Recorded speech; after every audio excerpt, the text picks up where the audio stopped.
Los alumnos, en primer lugar me voy a presentar. Yo soy el doctor Jorge Zúñiga de Espíritu, médico cirujano, especialista en cirugía general, conocedor de la provincia de Arauco, y me pidieron que les hiciera algunas clases sobre el tema relacionado con resucitación pediátrica, por así decirlo en forma simple, ya que el colega que les estaba haciendo las clases tuvo un problema y no pudo continuar. Así que con el debido respeto de él y el debido respeto de ustedes, voy a tratar de hacerlo lo mejor posible y aprovechando un poco la experiencia que tengo en el área de la salud, poder hacerlo de la mejor manera posible, en el bien entendido que yo no soy especialista en pediatría. Por lo tanto, voy a aplicar lo que yo conozco de, como cirujano de urgencia y como médico general ya de muchos años en el ejercicio de la profesión para poder hacerlo de la mejor manera posible y ustedes puedan completar su curso. Muchas gracias por vuestra comprensión. Así que ahora vamos a continuar el tema donde lo dejó el colega anterior.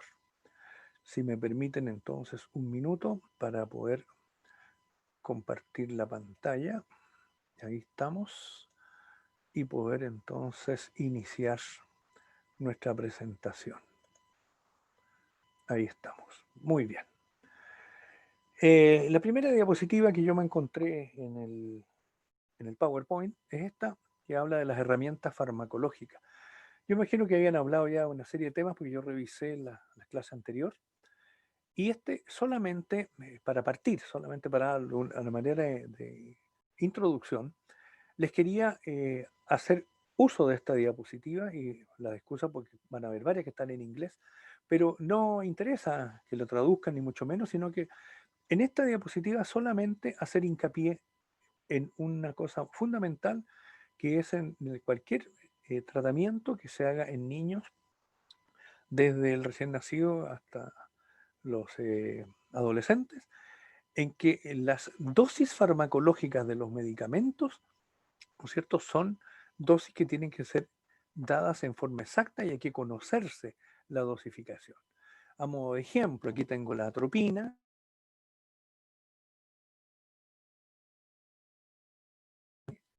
utilizar, ¿no es cierto?, una dosis de 0,02 miligramos por kilo de peso.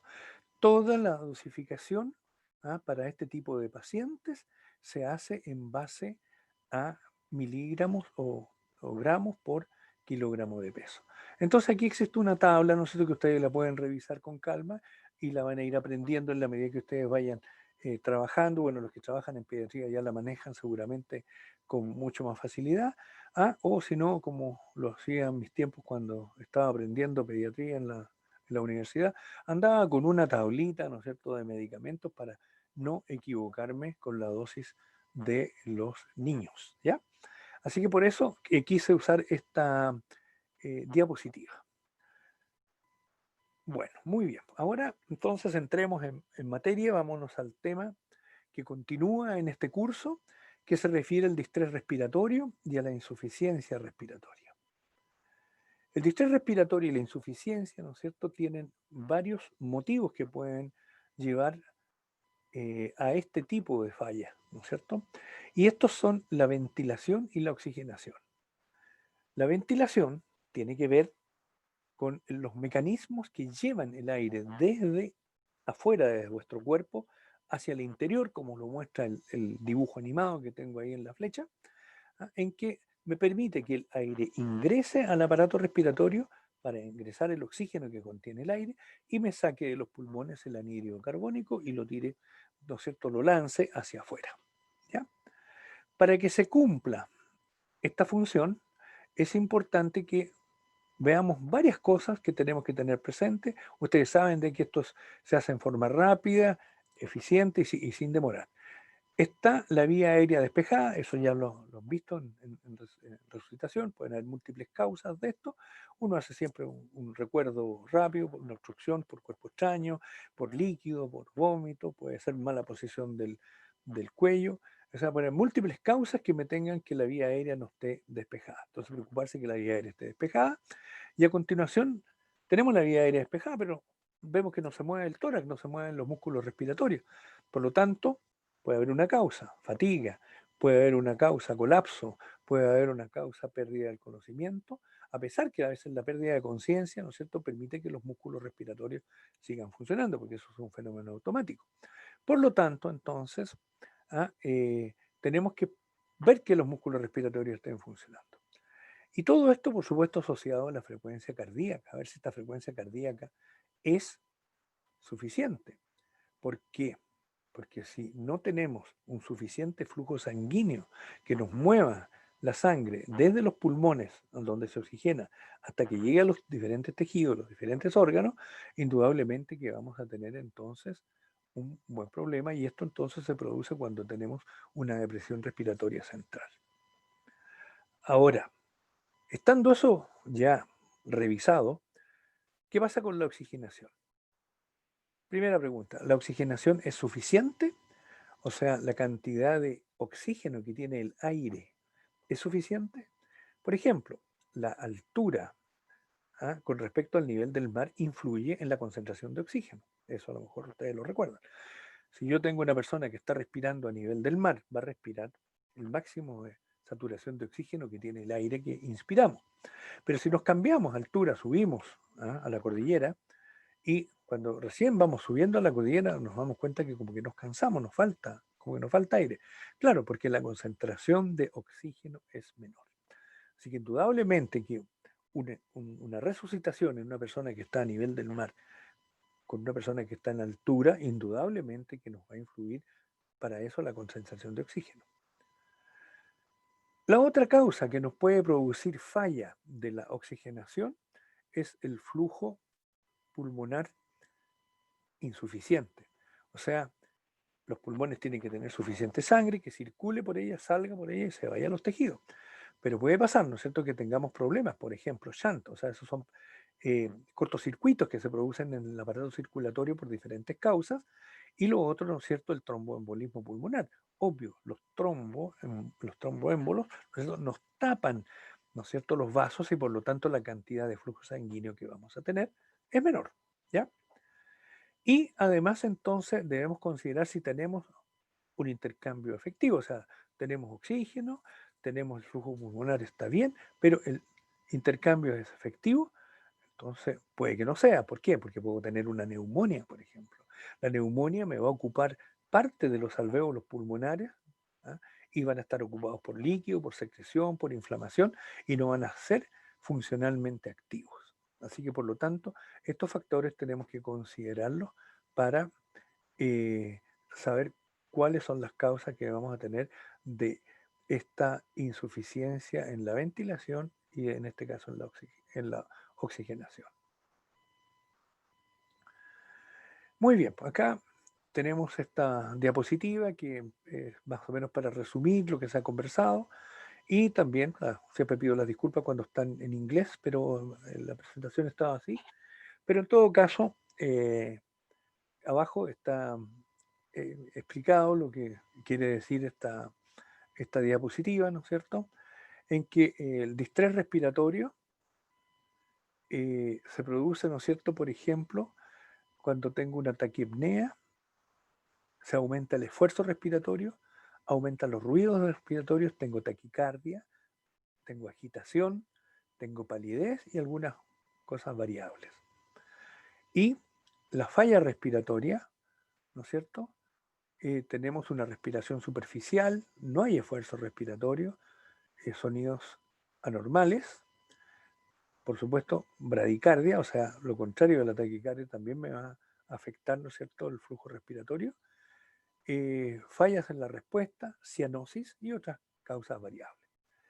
Y acá entonces les agregamos acá abajo, ¿no es cierto?, algunos términos que usamos, ¿no es cierto?, que es el estridor, que ese ruido significa que hay una obstrucción en la vía aérea superior.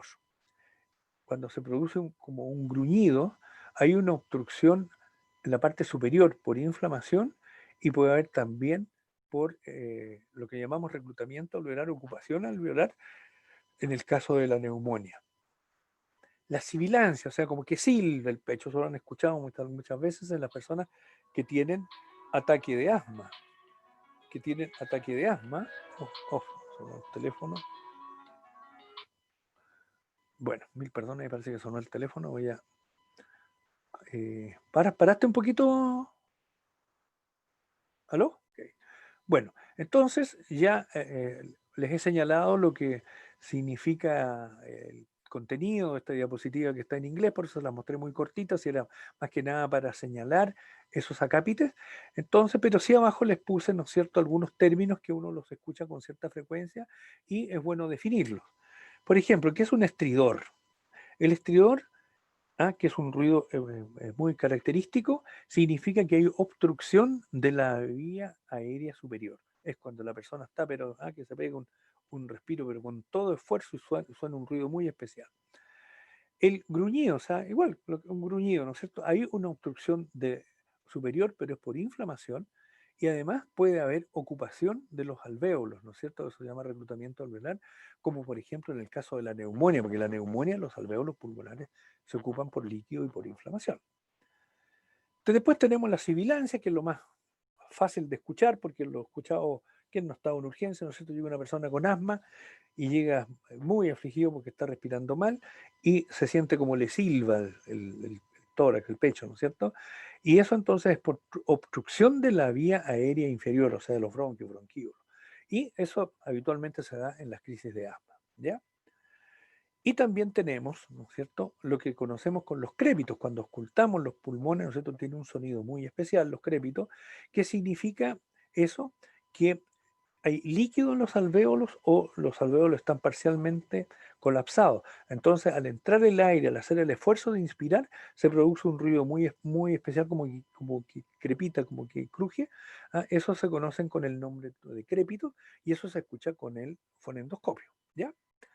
Y bueno, y hay abolición, ¿no es cierto?, cuando hay un colapso pulmonar, ya sea por aire, por líquido, o por enfermedad del parénquima pulmonar. Muy bien, veamos ahora las causas de falla respiratoria, ¿no es cierto? Las podemos analizar de la vía aérea superior, la vía aérea inferior, el tejido pulmonar, ¿no es cierto?, el parénquima pulmonar, ¿no es cierto? Y lo que se produce en el intercambio en los tejidos. ¿Ya? Entonces, ¿qué puede pasar? Podemos tener, ¿no es cierto?, obstrucción de la vía aérea, lo que se conocía, por ejemplo, como el crup laringio, o sea, la obstrucción de la laringe, cuando uno se atora, se produce un espasmo de la laringe. El gran temor de los anestesistas cuando están sacando el tubo de anestesia, ¿no es cierto?, que se les produzca un espasmo de la laringe, ¿no es cierto? Al producirse espasmo en la laringe, entonces se produce una obstrucción, ¿ya? Se puede producir también una obstrucción por un cuerpo extraño, ¿ya? Y también, fíjense ustedes que se puede producir por abscesos rinofaringios. O sea, pueden tener ustedes una amigdalitis, una faringitis aguda, y pueden tener, ¿no es cierto?, unas amígdalas muy grandes, pueden tener un absceso amigdaliano que se va hacia la retrofaringe, y eso, fíjense, también les puede producir un cuadro de bloqueo de la vía aérea superior. Y la otra causa que también se ve con frecuencia como una urgencia es en el caso del shock anafiláctico. O sea, una persona, por ejemplo, es alérgica a la aspirina, se toma una aspirina y rápidamente se empieza a edematizar, se empieza a hinchar y empieza a tener dificultades respiratorias y eso le puede producir una obstrucción, ¿no es cierto?, a nivel de la laringe y del velo del paladar, ¿no es cierto?, las partes blandas, por edema. Entonces eso le va a producir una obstrucción de la vía aérea superior. En el caso de los bronquios y bronquíolos, ¿no es cierto? Tenemos, por ejemplo, con las inflamaciones respiratorias, las traqueobronquitis agudas, ¿no es cierto? O las crónicas, como en el caso del asma, en que se produce una inflamación también y una constricción de los bronquíolos, entonces se produce también una dificultad y con eso, por supuesto, una falla respiratoria. ¿Ya? Entre las causas que producen lesiones en el pulmón mismo, en el parénquima pulmonar, por supuesto, está la neumonía. La neumonía, ¿no es cierto?, la neumonía bacteriana habitualmente producida por bacterias. La más común es el neumococo, la neumonía, ¿no es cierto? ¿Ah? Pero también tenemos, ¿no es cierto?, causas de inflamación pulmonar que son las neumonitis, que habitualmente son de causa viral o por otro tipo de bacterias oportunistas, ¿ya? Y no hay que olvidarse nunca del edema pulmonar, por ejemplo, la insuficiencia cardíaca congestiva, podemos llegar a tener edema pulmonar, o sea, líquido que se va a juntar en los pulmones y con eso, ¿no es cierto?, vamos a tener, por supuesto, que lamentar una ocupación del pulmón y con eso, por supuesto, vamos a tener una falla respiratoria, ¿ya? Después tenemos las causas de los tejidos mismos, ¿no es cierto? Como es por ejemplo, por pacientes que tienen pérdida de conciencia, por ejemplo, por sobredosis de medicamentos y por traumatismo de cráneo, ¿ya? Ahora, el manejo, ¿no es cierto?, de este distrés respiratorio, esta falla respiratoria, ¿no es cierto? Y vayamos viéndolo en el mismo orden, ¿no es cierto?, que aparece aquí en esta diapositiva.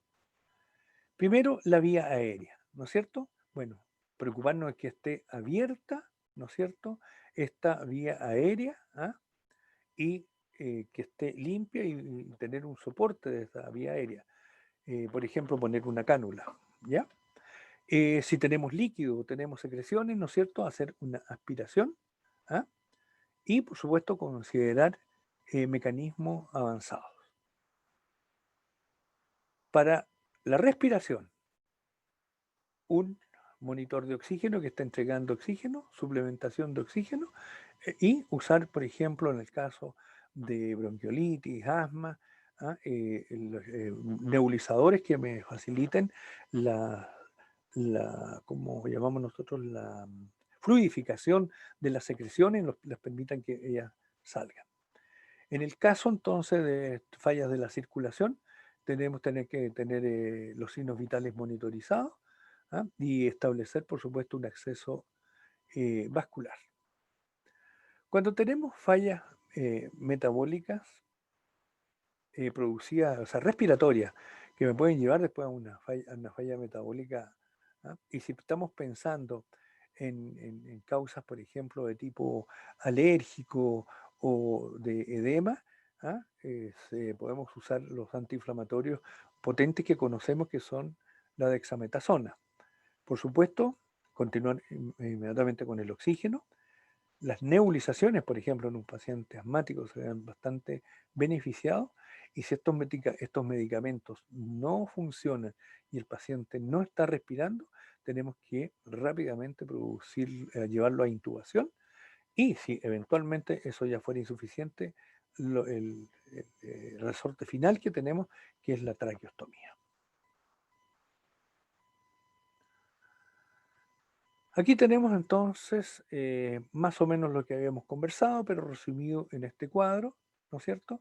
En que tenemos los diferentes tratamientos, en que le va a ser más fácil eh, eh, asociar la causa con el medicamento que vamos a usar.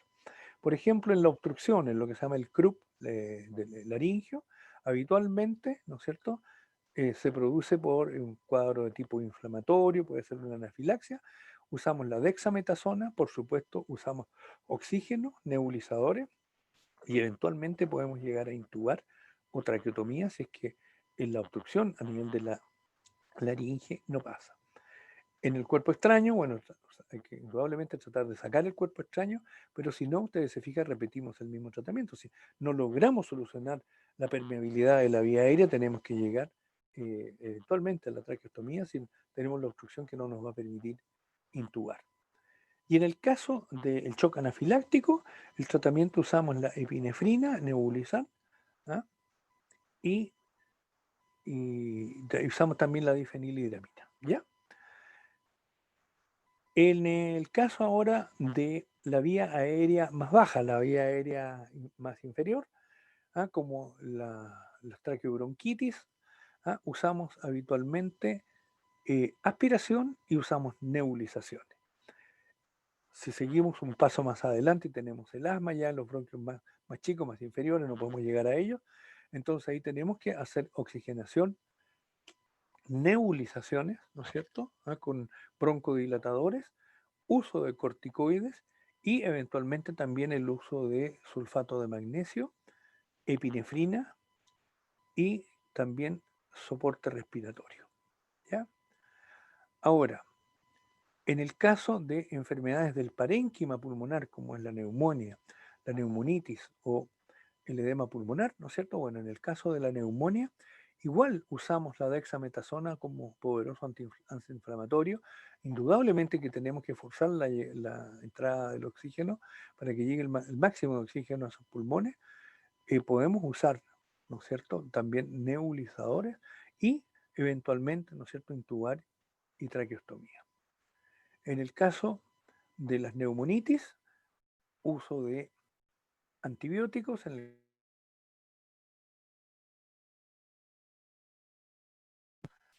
Ahora bien, en el caso del edema pulmonar, como es una retención de líquido habitualmente por falla cardíaca, como insuficiencia cardíaca congestiva, habitualmente lo que hay que hacer es usar diuréticos a dosis suficiente para producir una rápida diuresis, usar medicamentos inótropos y soporte respiratorio. Las causas, ¿no es cierto?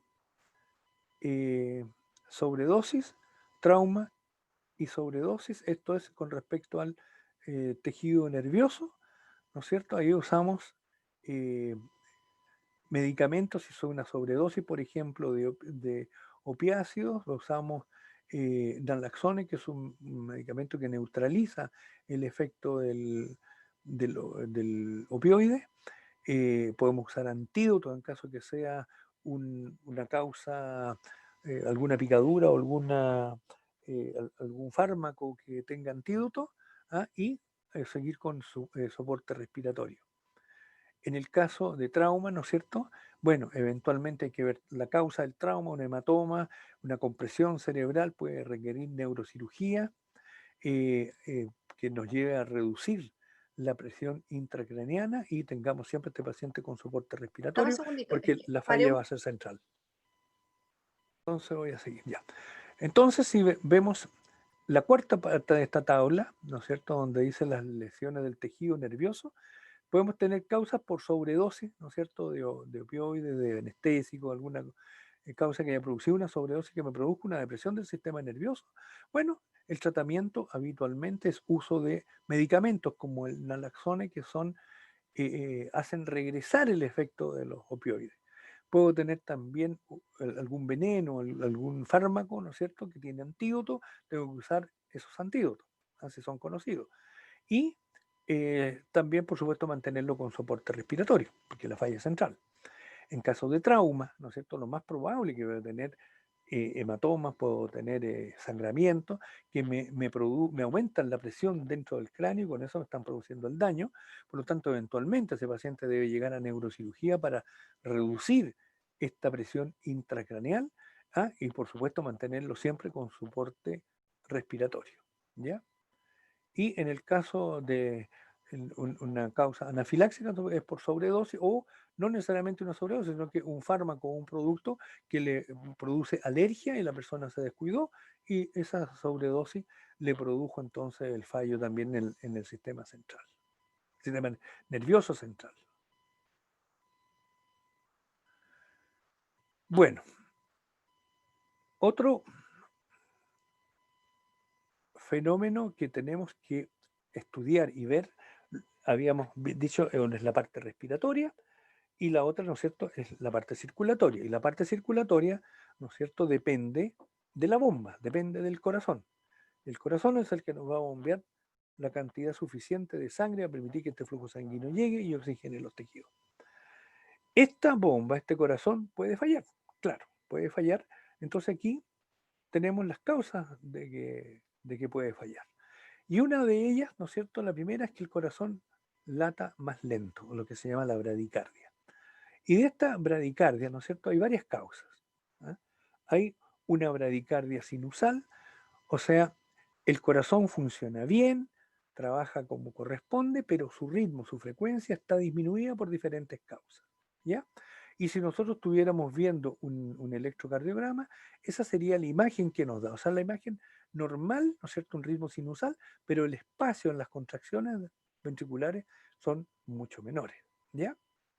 Y después vienen los bloqueos aurículo-ventriculares que se llaman. ¿Ah?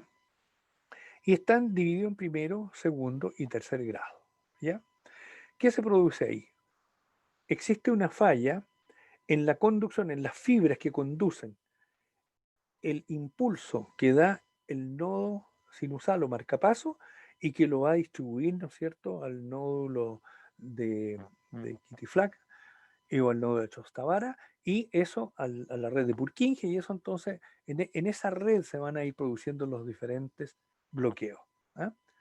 Entonces, los bloqueos, uno no puede ir a ver en el corazón cómo están las fibras cortadas ni cómo están cortadas, sino que es un diagnóstico que lo vamos a hacer a través del electrocardiograma. Y así tenemos el bloqueo aurículo-ventricular de primer grado, en que tenemos un intervalo PR mayor a 0.2 segundos. Esto todo está, ¿no es cierto?, tabulado en décimas de segundo. Entonces, por lo tanto, ¿no es cierto?, nos vamos a dar cuenta que tenemos, por ejemplo, aquí tenemos un bloqueo aurículo-ventricular de primer grado. Y después tenemos el aurículo ventricular de segundo grado. Tipo 1, el PR se prolonga hasta dejar de conducir. Y después tenemos el 2, el Movitz DOT que se llama, que el PR del igual intervalo que interrumpe el QRS. Entonces esas corresponden a estas imágenes del electrocardiograma. Y en el caso del bloqueo aurículo ventricular de tercer grado se produce un bloqueo completo, o sea, no, hay un bloqueo completo de rama y esta es la imagen. Habitualmente cuando tengo un bloqueo completo de rama se produce una intensa bradicardia y muchos de estos pacientes requieren rápidamente de la instalación de un marcapaso. Ahora también a modo de recuerdo, aprovechando ahí el monito animado ahí que pusieron para mantenerlos distraídos un poco y que nos mantengamos despiertos, como digo yo. Bueno, un recorderis de lo que es la frecuencia cardíaca a las diferentes edades, la frecuencia respiratoria a las diferentes edades y la tensión arterial media también a las diferentes edades. Como le digo, cuando uno no lo maneja constantemente, habitualmente uno anda ahí con un pequeño librito, uno anda con su pequeño, por así decirlo, torpedo, digámoslo como lo hacíamos eh, en buen chileno. Entonces, ¿por qué? Porque si ustedes se fijan, la frecuencia cardíaca, por supuesto, cambia, ¿no es cierto? El recién nacido, 145 por minuto. Yo me acuerdo cuando escuchaba los latidos fetales en el trabajo de parto, eran 140 latidos, era el promedio, eso me acuerdo, porque lo teníamos que tener presente. Y la primera vez que escuchamos, le decíamos al docente, esta guagua está pero con taquicardia.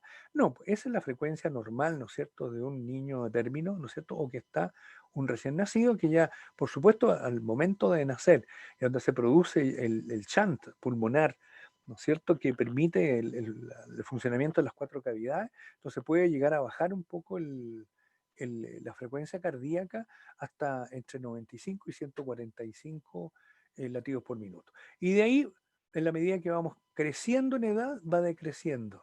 Pero hasta los 6 meses podemos tener entre 110 y 170 todavía en latidos. Al año también entre 105 y 170. ¿Se fijan? No es una tabla que sea progresiva. ¿Ah? A los 3 años, entre 80 y 140. A los 7 años, entre 60 y 120. A los 10 años, 60 a 110. Y hasta los 14 años, entre 60 y 100, ¿no es cierto? Y que es más o menos pues lo que mantenemos en la edad adulta. La frecuencia respiratoria también es más rápida, ¿no es cierto?, a nivel de recién nacido, después hasta los 6 meses, y de ahí ya después al año empieza a bajar hasta los 3 años, y a continuación, desde los 7 hasta los 14 años, se mantiene dentro de un rango entre 18 y 30 respiraciones por minuto. La tensión arterial también es relativamente baja, ¿no es cierto? Si lo miráramos, los adultos son absolutamente hipotensos, pero no, esa es la presión media de los niños, ¿no es cierto?, recién nacidos. Aquí a los 3 meses hasta los 6 meses, al año, ya empezamos a tener una media un poco más habitual, casi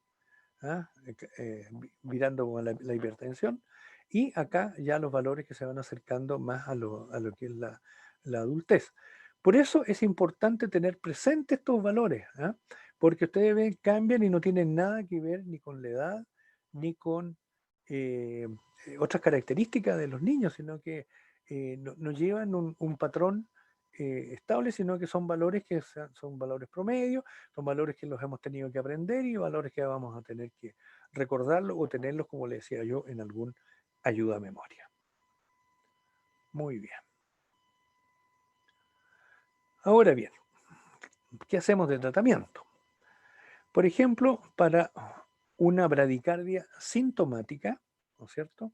Lo primero que tenemos que hacer, ¿no es cierto?, es chequear el rango del corazón.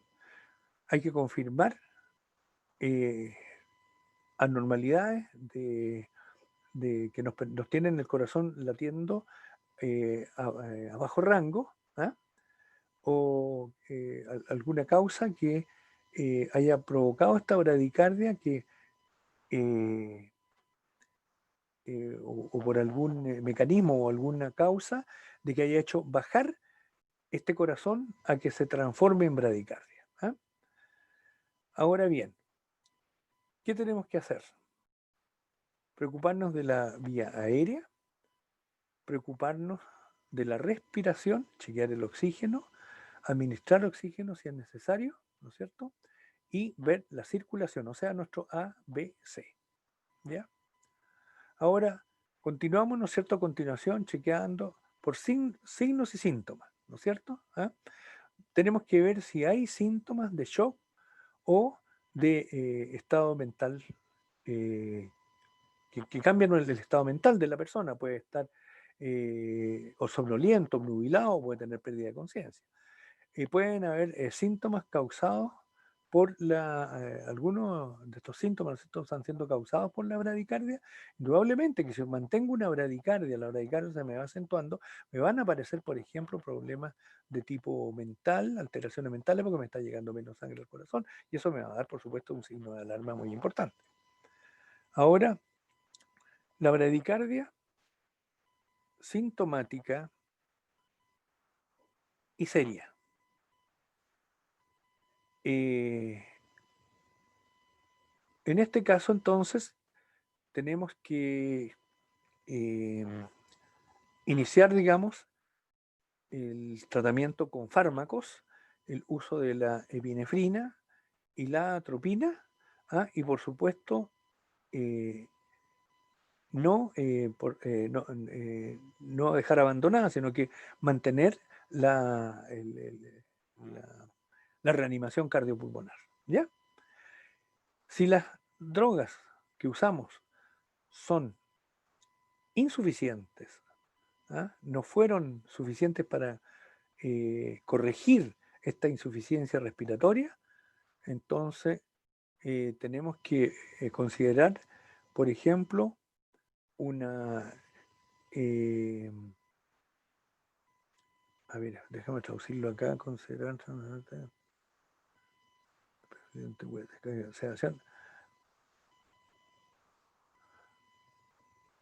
Ya. Bueno, si nos fallan las dosis, ¿no es cierto? Bueno, indudablemente que tenemos que hacer estas maniobras con pacientes por vía endovenosa. Si tenemos, por ejemplo, bloqueo cardíaco u otro tipo de anomalías del seno, tenemos que hacer maniobras bajo anestesia o con sedación. Y, por supuesto, recurrir a la consulta con expertos. Pido las disculpas ahí porque la verdad es que no vi bien la parte del inglés. Bueno, estos algoritmos habitualmente son para resumir, ¿no es cierto?, lo que uno ha visto, pero en este caso es para para el uso de los fármacos, ¿ah? Yo prefiero que, perdón, ahí, prefiero que hay que leerlo, lo tiene que leer uno mismo, eso lo van a tener ustedes para que lo lean, pero en el fondo aquí están las dosis, como digo, calculadas de acuerdo por kilo de peso. Ajá. Después acá lo que es la parte de mantenimiento, ¿no es cierto? ¿Ah? Si hay que hacer mantenimiento respiratorio, si tenemos hipoxemia, seguir manteniendo oxígeno, monitor cardíaco, monitorizada la presión arterial, accesos venosos, ¿ah? Y por supuesto tener también acceso a tener electrocardiograma. Si tenemos hipotensión, factores de alteración mental o signos de shock, si esto es sí, ¿no es cierto? Aquí, si esto es sí, debemos, ¿no es cierto?, empezar, si tenemos una frecuencia cardíaca menor, igual o menor de 60 por minuto, iniciar entonces de inmediato las maniobras de resucitación. Si la respuesta aquí era no, lo mantenemos en observación y siempre consultar con un especialista. Siempre tenemos que tener un especialista o pedir ayuda antes que el paciente, ¿no es cierto?, caiga en esta etapa. Ahora, si esta bradicardia persiste, ¿no es cierto?, tenemos que usar la epinefrina, la atropina, ¿ah? Usar ¿cómo se llama? Las trantoraxis, bueno, perdón por la traducción, y hay que hacer el tratamiento, digamos, de acuerdo a lo que uno ha observado, ¿ya? Y si la bradicardia acá nos queda, no persiste, ¿no es cierto? Si con estas maniobras la bradicardia no persiste, entonces lo seguimos monitorizando y siempre consideramos la presencia de un especialista. Ahora bien, aquí tenemos lo que es la taquicardia, o sea, al revés de la bradicardia. Entonces aquí tenemos, por ejemplo, un monitor que me está dando 103 latidos por minuto. Aquí tenemos el pobre corazón, como se ve, ¿no es cierto? Una taquicardia ventricular, fíjense ustedes lo que aparece ahí en el trazado. Y entonces acá tenemos la tabla, como les mostraba, esta tabla de recordar. Entonces, de la frecuencia cardíaca, ¿no es cierto?, que son las normales, la frecuencia respiratoria y la tensión arterial media, y eso por supuesto si los valores están elevados, ¿ah? Entonces tenemos la presencia de taquicardia. Los signos y síntomas de la taquicardia. Se produce un distrés respiratorio, insuficiencia respiratoria. Se produce, por supuesto, hipoperfusión. El corazón está entregando menos cantidad de sangre, o flujo sanguíneo, ¿no es cierto? ¿Ah? Y si tenemos menos cantidad de sangre, por supuesto, el primero que empieza a sufrir es el cerebro, es muy sensible el tejido cerebral a la hipoxia, por lo tanto tenemos obnubilación. Esto también nos produce, al aumentar la hipoxia a nivel de tisular, se produce edema o congestión pulmonar y la característica, el pulso es rápido y débil. Una causa, especialmente en los jóvenes de hoy día de taquicardia, que no tiene que preocuparnos, es el caso de que un joven no haya encontrado su celular y eso le puede producir taquicardia. Eso no se preocupen, en la medida que encuentre su celular, esa taquicardia va a pasar, ¿ya? Tipos de taquicardia. Igual aquí con la ayuda del electrocardiograma, ¿no es cierto? Nosotros vamos a ver los tipos de taquicardia que encontramos. Entonces, vamos a tener en primer lugar la taquicardia sinusal, ¿no es cierto? Es un ritmo normal con frecuencia acelerada, generalmente no peligrosa y es una respuesta fisiológica. O sea, usted pasa un susto, el corazón le late fuerte por descarga de adrenalina, por ejemplo, y el corazón mantiene su ritmo sinusal. El electrocardiograma no se altera, solamente se altera la frecuencia cardíaca y habitualmente no requiere mayor peligro. Después tenemos la taquicardia supraventricular, o sea, que está generada a nivel del circuito de reentrada, que se llama, o sea, cuando se produce la contracción, la onda llega hasta la vejiga y se tiene que devolver al marcapaso. Entonces, ahí en ese caso, entonces se puede producir una taquicardia de tipo supraventricular. ¿Ya?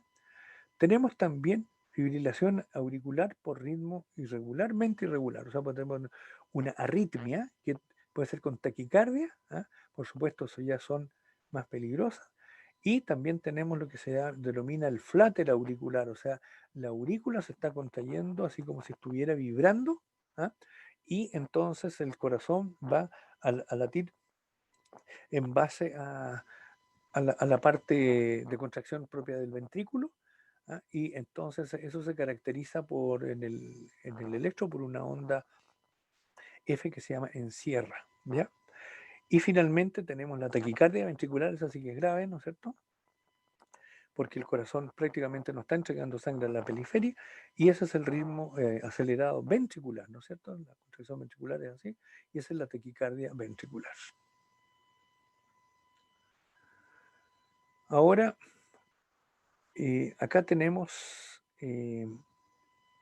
una serie de, digamos, de características, ¿no es cierto?, que vamos a tener en la parte del electrocardiograma, pero después que revisé esto desde el punto de vista práctico para el curso nuestro, yo creo que no tiene mayor importancia, así que por lo tanto le ruego la saque. Yo diría la sacado, pero la verdad es que para no cambiar el esquema que me habían entregado, prefiero, como le digo, verlo, eh, son cosas de más detalle.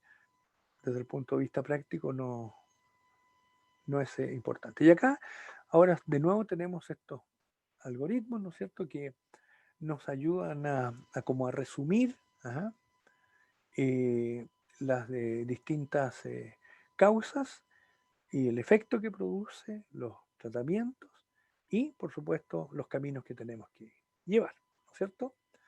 Por ejemplo, si partimos, como siempre, los algoritmos de parte de arriba, si tenemos y tratamos una falla, ¿no es cierto? Mantenemos al paciente respirando. Si está hipoxémico le damos oxígeno, y lo tenemos monitorizada la presión sanguínea, tenemos acceso intravenoso y acceso al monitor cardíaco, al electrocardiograma, ¿no es cierto? ¿Ya? Si acá, ¿no es cierto? Tenemos que, perdón aquí, si tenemos, ¿no es cierto?, que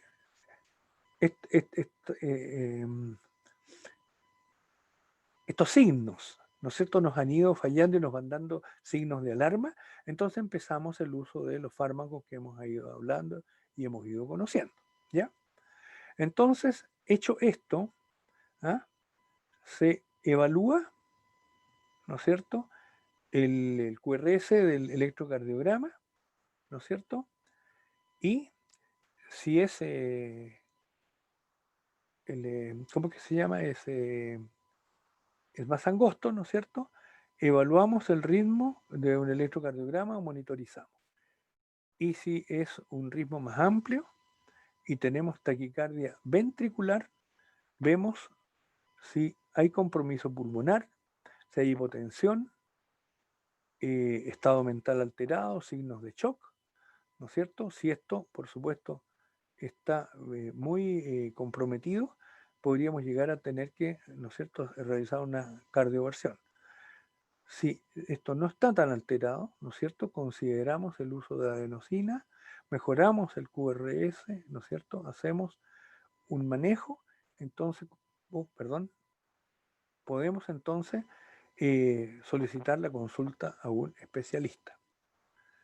Acá si seguimos este otro algoritmo acá, ¿no es cierto? Y tenemos entonces una taquicardia sinusal. Tenemos que ver si es compatible con la historia del paciente y todas las alternativas que nos da, ¿no es cierto?, el examen físico del paciente. Y si esto, ¿no es cierto?, no es de manejo agudo, ¿no es cierto?, se permite esperar y tratar la causa. ¿Ya?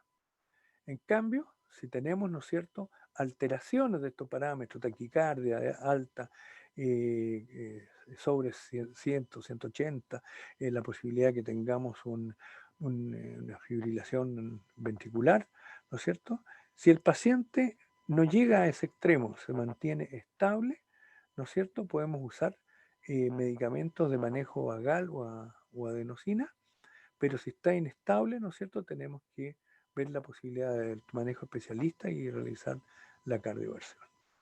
Como le gusta, hay que irlo mirarlos con calmita, hay que irlos pensando, y no es el detalle, sino que solamente piénsalo como un mecanismo de integración. No hay que aprenderse todas estas cosas de memoria, por favor. A mí no se me ocurriría preguntarle esta fase del algoritmo, sino que es solamente para que ustedes mentalmente se vayan haciendo el resumen, vuelvan adelante, vuelvan atrás en sus apuntes, ¿no es cierto? Es como para tener un buen resumen. ¿Ya? Continuamos.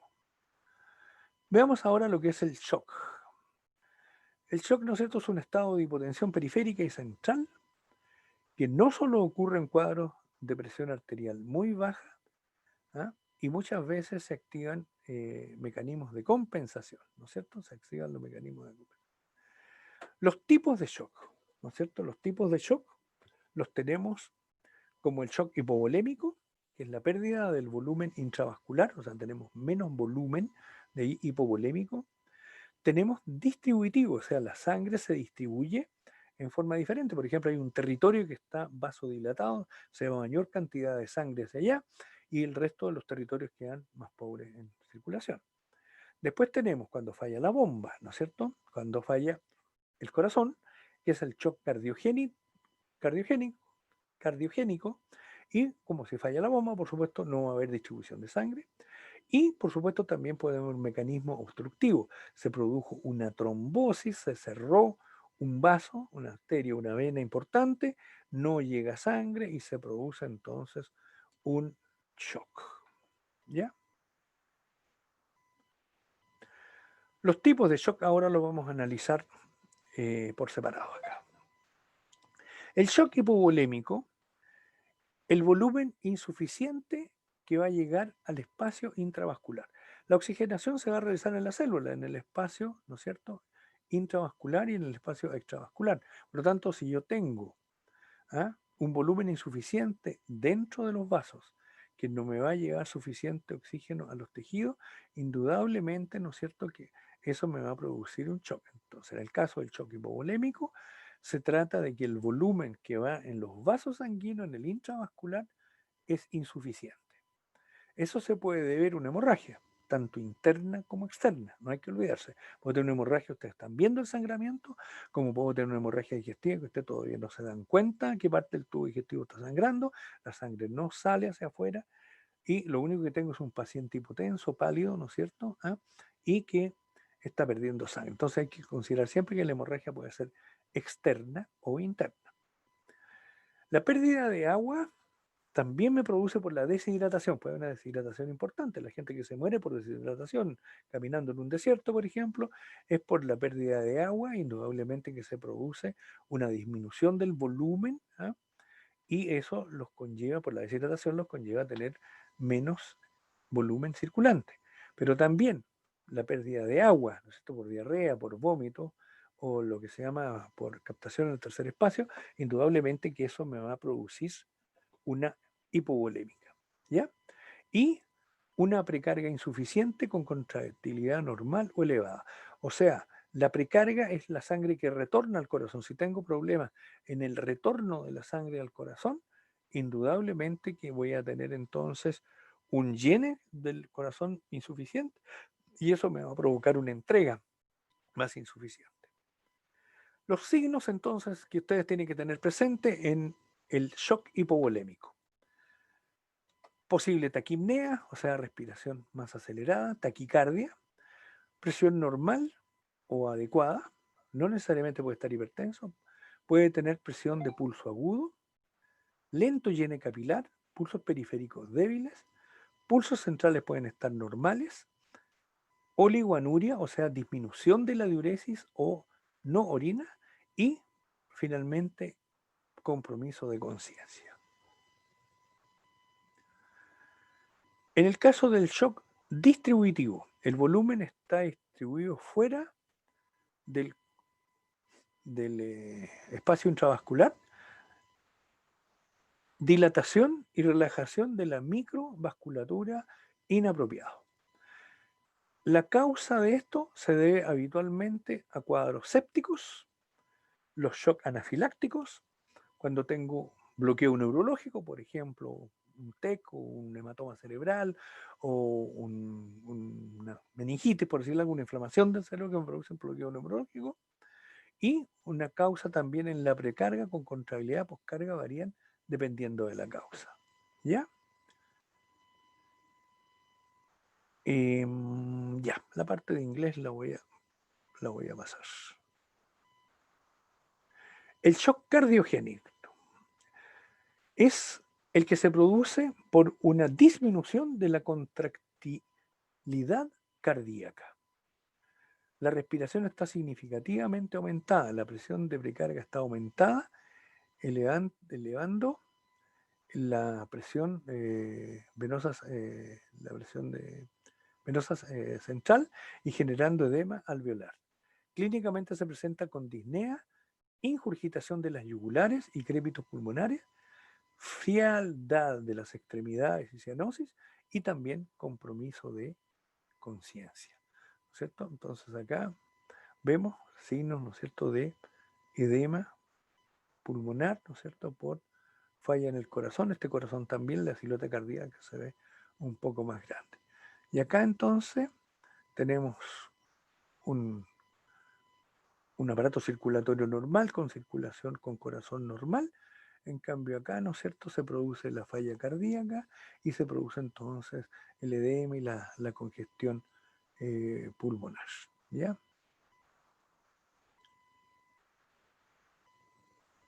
El shock obstructivo.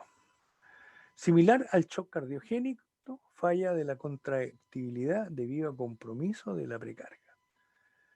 En este caso se puede deber a trastornos que no permitan el buen funcionamiento del corazón, lo cual es el taponamiento cardíaco, que se caracteriza cuando ustedes ocultan el corazón, los tonos están muy apagados, se escuchan muy apagaditos, ¿ya?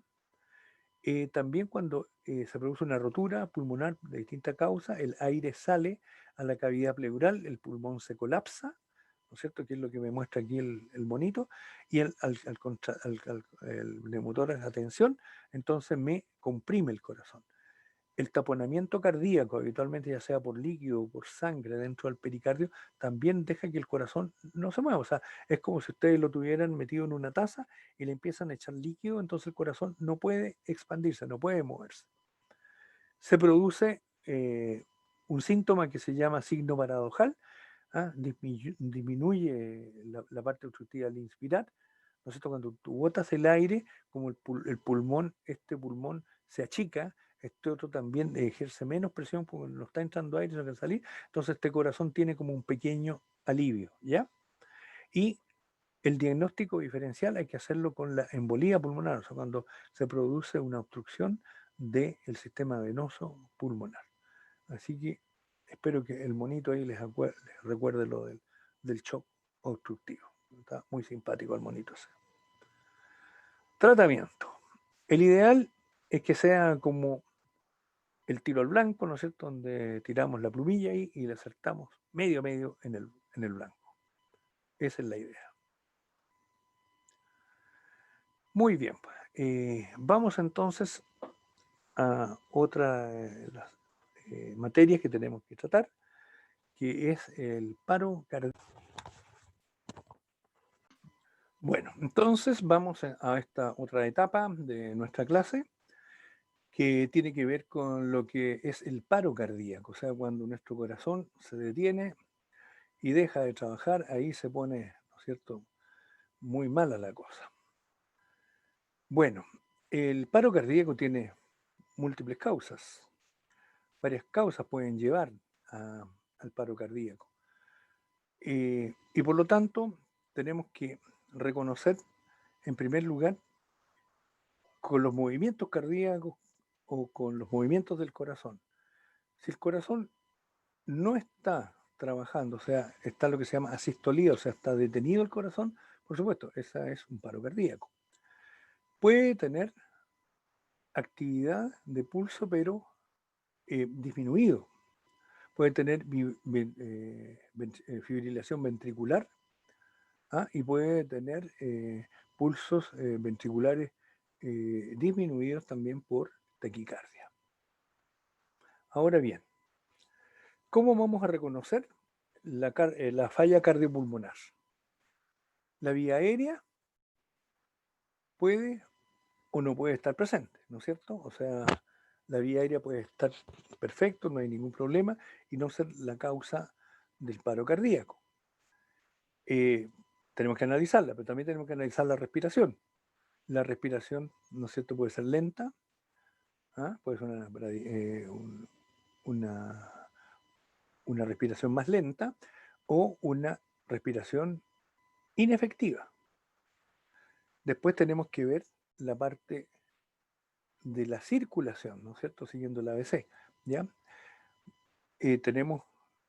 Puedo tener una bradicardia con hipotensión, puedo tener bajo IN capilar, puedo tener pulso carotídeo, puedo que no tenga pulso periférico, pulso radial, puedo tener cianosis o palidez. Y si tengo en la parte neurológica, ¿no es cierto?, puedo tener disminución o puedo tener falla de la conciencia, los niveles de conciencia. Y la causa, un sangramiento, puede ser una hipotermia, un trauma. ¿Ya? En este otro cuadrito, este que tenemos acá, vamos a las causas que son reversibles de falla cardíaca. La hipovolemia, por supuesto, la podemos corregir, ¿no es cierto? Agregamos volumen. La hipoxia la podemos arreglar. Le ponemos, ¿no es cierto?, oxígeno. Podemos tener acidosis, la mejoramos, ¿no es cierto?, con nuestro bicarbonato. Podemos tener hipo e hipercalemia, ya sea de una u otra manera la podemos corregir, lo mismo que la hipoglicemia, y por supuesto también la hipotermia, ponerle ahí calorcito, ¿ya? Ahora, si tenemos una falla, por así decirlo, que me está produciendo presión, ¿no es cierto? Me está produciendo compresión al corazón, está evitando que este corazón se pueda mover dentro del pericardio o dentro del tórax, y si es por un neumotórax, atención, lo que hay que hacer rápidamente, poner un tubo intrapleural, ¿no es cierto?, y sacar el aire de la pleura y dejarlo en una trampa de agua, y por supuesto disminuir la tensión del neumotórax. Si el corazón está taponado, si es por líquido, por ejemplo, por una pericarditis, una cosa así, podemos realizar la salida del líquido del pericardio, ¿no es cierto?, que está retenido. Ahora, si es por sangre, porque está sangrando el corazón, ya sea por una herida penetrante, una herida bala, alguna cosa así, bueno, simplemente requiere de cirugía de urgencia.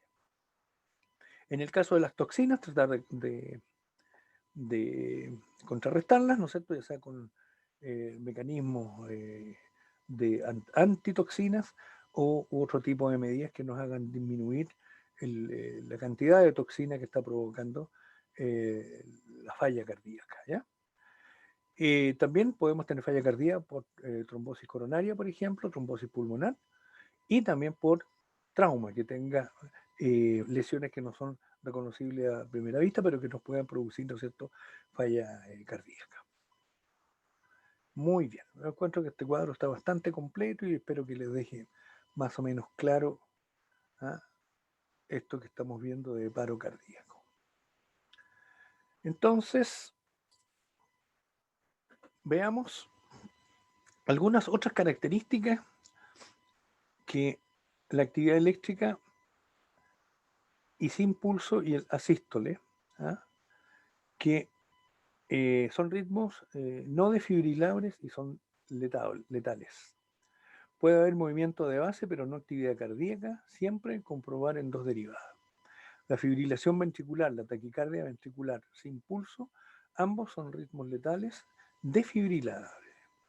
La fibrilación ventricular equivale a contracción desorganizada de los ventrículos sin poscarga efectiva.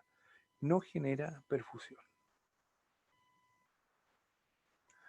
Y tenemos acá entonces un algoritmo. Activa la respuesta de urgencia, parte la reanimación, dar oxígeno y tener entonces un monitor desfibrilador. Ritmo que va a producir un shock, si es sí, seguimos por este camino, ¿no es cierto? Administramos el shock, seguimos con la reanimación, el ritmo es chocable, administramos medicamentos para el shock, seguimos con el shock y usamos, ¿no es cierto?, otro tipo de droga para tratar de hacer reversible estas causas. Acá seguimos por el camino en caso de que el ritmo no es posible de que produzca un shock. Entonces seguimos este camino, seguimos con reanimación por 2 minutos y vemos cómo sigue el paciente. Y si es así, entonces le tratamos las causas reversibles y si no, o sea, si aquí, digamos, el ritmo se mantiene, ¿no es cierto? Pensando que es un ritmo de shock, ¿no es cierto? Nos pasamos a este lado de la curva y seguimos para acá.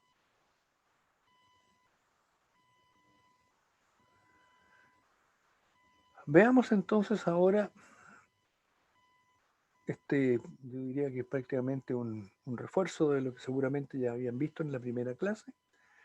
¿Qué es lo que es una RCP de calidad, digamos? Una RCP de calidad es una frecuencia cardíaca de 100 a 120 compresiones por minuto, compresión de 1/3 del diámetro del tórax, minimizar las interrupciones, no sobreventilar, cambiar el reanimador cada 2 minutos. Si no hay vía aérea avanzada, respiración o ventilación con relación de 15:2. Si hay vía aérea avanzada disponible, 8 a 10 respiraciones por minuto.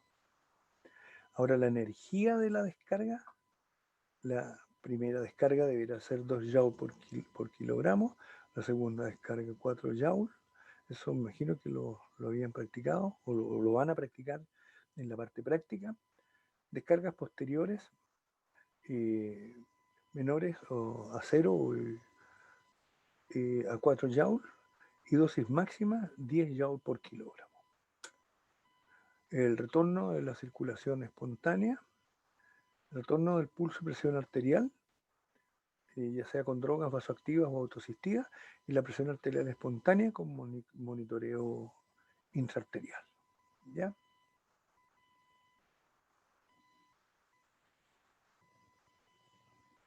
Vía aérea avanzada. Evaluación de dispositivos supraglóticos o infraglóticos, o también imagino que lo vieron en los diferentes tipos de cánulas que se usan, pero bueno, si hay alguna duda, hubiera que reforzarles algo, encantado ahí, me pongo de acuerdo con las personas y pues necesito hacerle algún refuerzo en esta área, ¿ya?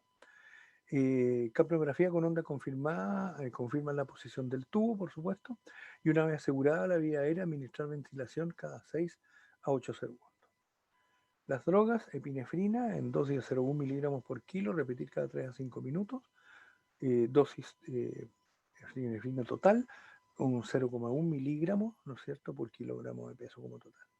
La miodarona, el antiarrítmico, intravenoso, en dosis de 5 miligramos por kilo, en bolo durante el proceso de RCP. Y tratar las causas reversibles, ¿no es cierto? Eso ya lo habíamos revisado las causas reversibles, por ejemplo, reponer volumen, el frío,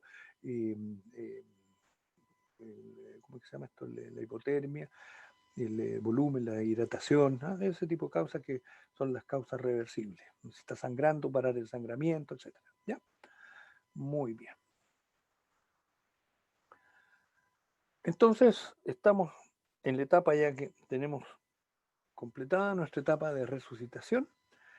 Entonces vamos a hablar un poco de lo que son los cuidados post resucitación.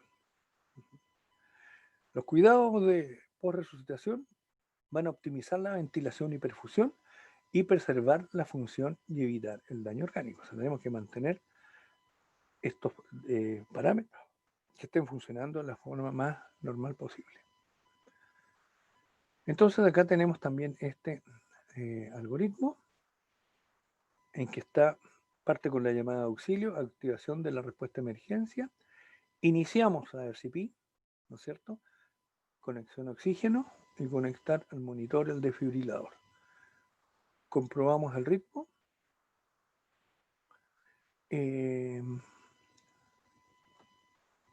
Restauración de la circulación espontánea, cuidado paro cardíaco. Si hay, ¿no es cierto?, descarga y hay P y T, B4, se continúa la RCP. Se monitoriza la calidad de la RCP continua. Paramos, 2 minutos, comprobamos el ritmo. El tratamiento farmacológico que se usó, ya lo hemos visto. Considerar la posibilidad de un dispositivo avanzado para la vía aérea, si es que vemos que eso es necesario, y tratar las causas reversibles. Entonces ese algoritmo me resume lo que ya hemos conversado.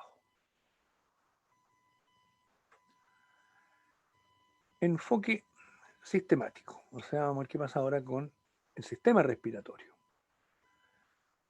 El sistema respiratorio, por supuesto, es el más importante junto con el aparato cardiovascular, ¿no es cierto?, de poder mantener las funciones vitales. O sea, cuando estos fallan rápidamente y producen shock y pueden llevar a la muerte. Por eso son las cosas que tenemos que mantener activas y tenemos que mantenerlas bien. ¿Ya? Entonces, en el enfoque sistemático, en el sistema respiratorio ya recuperado, ¿ah? Entonces se hace una radiografía de tórax, ¿ah? Y se realiza una corrección ácido-básica, se revisa la pulsioximetría, monitoreo cardíaco continuo, capnografía continua, oxigenación adecuada entre 94 y 99%. Ahora debemos intubar si no puede mantener respiración efectiva. Si es necesario mantener el nivel de conciencia, no es posible mantener ventilación espontánea de otra manera.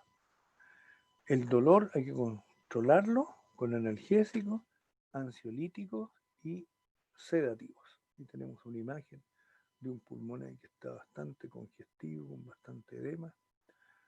Así que van a ser nuestros pulmones después de un cuadro de este tipo.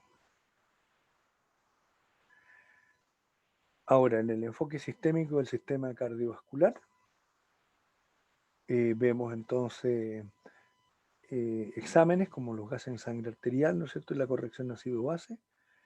Acá es importante ver la anemia, ¿no es cierto?, por lo tanto medimos la hemoglobina y el hematocrito, la presión venosa central, el electrocardiograma, considerar eventualmente, hoy día tenemos un arma muy buena que es el ecocardiograma, ¿no es cierto?, que nos permite ver el corazón en funcionamiento y es un arma que puede estar disponible, ¿no es cierto?, que nos puede ayudar. Tratar también la hipotensión y administrar, ¿no es cierto?, drogas vasoactivas, es mantener una adecuada oxigenación y saturación y, por supuesto, corregir las anormalidades metabólicas. Por ejemplo, si tengo una hiperglicemia, tengo que corregirla. Si el paciente es insulino dependiente, manejar las dosis de insulina. Si el paciente tiene otro tipo de fallas o medicamentos a permanencia, entonces usarlo y ver qué otro tipo de medicamentos, ¿no es cierto?, podría estarnos influyendo sobre el sistema cardiovascular. ¿Ya? Ahora, en la parte neurológica, ¿no es cierto? ¿Ah? El enfoque sistémico es tener la cabeza a 35 grados, o sea, no dejar al paciente horizontal, sino que a 35 grados, discretamente elevado, evitar la hipertermia o tratar la fiebre si ésta se presenta. Al revés de la hipotermia, ¿no es cierto? La hipertermia puede ser tanto o más maligna, ¿no es cierto?, que la hipotermia. Entonces, por lo tanto, si tengo un paciente con hipotermia, hay que evitar no recalentar al paciente, a menos que la hipotermia esté interfiriendo con la función cardiovascular. También tratar la hipo o hiperglicemia, evitar y tratar las convulsiones en caso que las presente. El paciente, desde el punto de vista neurológico, puede tener convulsiones, ¿ah? Y entonces hay que tratarlas. Tratar todos los trastornos metabólicos que tenga, acidosis o alcalosis, hipercalemia, etc. Y preocuparnos de que esté normoventilando, reexaminar, ¿cierto?, la parte neurológica y considerar exámenes complementarios como la tomografía computada o el electroencefalograma. Y en caso de sospechar o tener alguna presunción de una hipertensión endocranial, eso por supuesto hay que tratarlo. En el sistema renal, ¿no es cierto?, también hay que estarlo monitorizando, hay que estarlo cuidando, porque también sufrió, ¿no es cierto?, el aparato renal, lo mismo que el gastrointestinal. Entonces, en el sistema renal lo importante es medir la diuresis. En infantes y lactantes debe ser más de un ml kilo por hora, y en mayores 30 ml por hora. Realizar un examen de orina, mantener la perfusión de líquidos o de otro tipo de fluidos que sea necesario, y buscar drogas en orina si es necesario. O sea, si supongo que una persona tuvo una intoxicación por droga, buscarlas en la orina, ¿no es cierto?, para ver que no debe tener drogas neurotrópicas que lo estén afectando, ¿no es cierto? Ahora, este riñón, ¿no es cierto?, por así decirlo, como lo muestra el dibujito acá, va a sufrir por varias causas. Va a sufrir porque falla el corazón, le llega menos sangre, ¿no es cierto? Drogas que pueden ser nefrotóxicas, o sea, la droga va y daña el parénquima renal, ¿no? Puedo tener inflamación o vasculitis, ¿no es cierto? Eso es secundario a la disminución del flujo en la hipoxemia o a la disminución del volumen sanguíneo, ¿no es cierto?, que me hace que este riñón quede hipoxémico y con eso entonces se produce inflamación vascular. Eso como unas se van relacionando con la otra y son sumativas en algunos casos. Ahora, para el manejo del sistema gastrointestinal, ¿ah?, ahí es bueno siempre instalar una sonda nasogástrica porque uno no sabe cómo llegó el paciente, si había comido recién, no comido recién, tiene retención gástrica, tiene sangramiento dentro del tubo digestivo superior. Entonces uno instala una sonda nasogástrica y con eso va a evitar el reflujo, la aspiración de vómito, etc. Por supuesto hay que examinar el abdomen, ¿ah? No hay que olvidarse que el abdomen puede presentar múltiples causas que puedan llevar, digamos, a un cuadro de shock, por ejemplo, ¿ah? Y que se nos había pasado desapercibido porque nos preocupamos de la etapa de arrimación primero. Entonces examinamos el abdomen. Ya si podemos usar ultrasonido o un escáner, o sea, una tomografía computada, ¿no es cierto? Y, tal como les había adelantado, buscar la evidencia de sangrado, de trauma o de algún cuadro infeccioso, séptico, intraabdominal que haya desencadenado la emergencia. Muy bien, con esa hermosa foto que tomé un día de puesta de sol, camino a alguna de las partes donde soy, probablemente iba camino al hospital de Curanilahue. Llego al fin de esta presentación. Les agradezco su atención. Espero haberles hecho fáciles y claras las cosas y las disculpas en caso de que haya tenido algún pequeño error, pero como te digo, tuve que tomar esta clase, no era precisamente armada por mí, porque es distinto cuando uno arma su clase. Espero que les vaya bien y muchas gracias una vez más por la atención y por la comprensión. Hasta pronto.